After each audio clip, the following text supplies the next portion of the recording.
要慶祝兒童節，高雄市內安順清明連假，要佇咧畫府影藝術中心舉辦恐龍樂園，現場有120隻機械恐龍，要來互囡仔看。這兩天呢，廠商當咧鬥這恐龍，不過其中一隻14米長的雷龍，頷頸迄搭蓋上有天過分裂。民眾就質疑講，活動就還未開始，為什麼就斷去咧？這教育局也出面來解說，講是組合的講法，引起誤會，請民眾放心。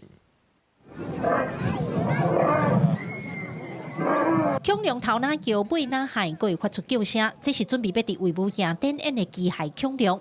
教育局委託的廠商25下晡開始鬥，這隻14米長的雷龍鬥高勢開始試捧，隨聲濟大人囡仔來看。不過大家愈看愈奇怪，工作人員哪會咧舔雷龍的頷頸啊？民眾質疑，哪會活動也未開始，物件就先壞去。連風收頭啊，是安怎斷去安尼啊？所以你看到伊頷仔頸，你嘛感覺講伊是斷去呀？嘿，看起來有可能是安尼。可能運過來的時候就已經斷掉才接，你看它有接啊。是帶小孩純粹來這裡拍照。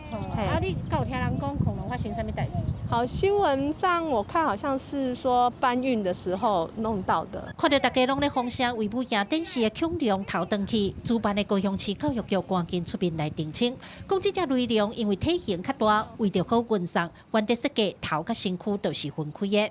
民眾看到頷頸頂懸天過分者，是要甲鬥起來工法之一，唔是因為弄斷去，也是有其他的算斷。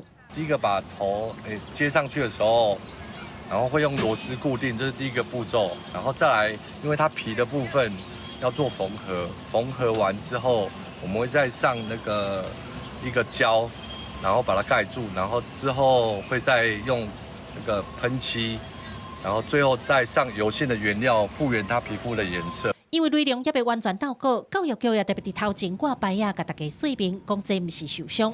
教育局表示，這擺清明連假佇衛武營，唔但有120隻機械恐龍會當看，閣有來自日本用真人落去操作的恐龍，歡迎囡仔兄囡仔姐到時做回來鬥鬧熱。記者柯家族、柯昭陽、高雄場報道。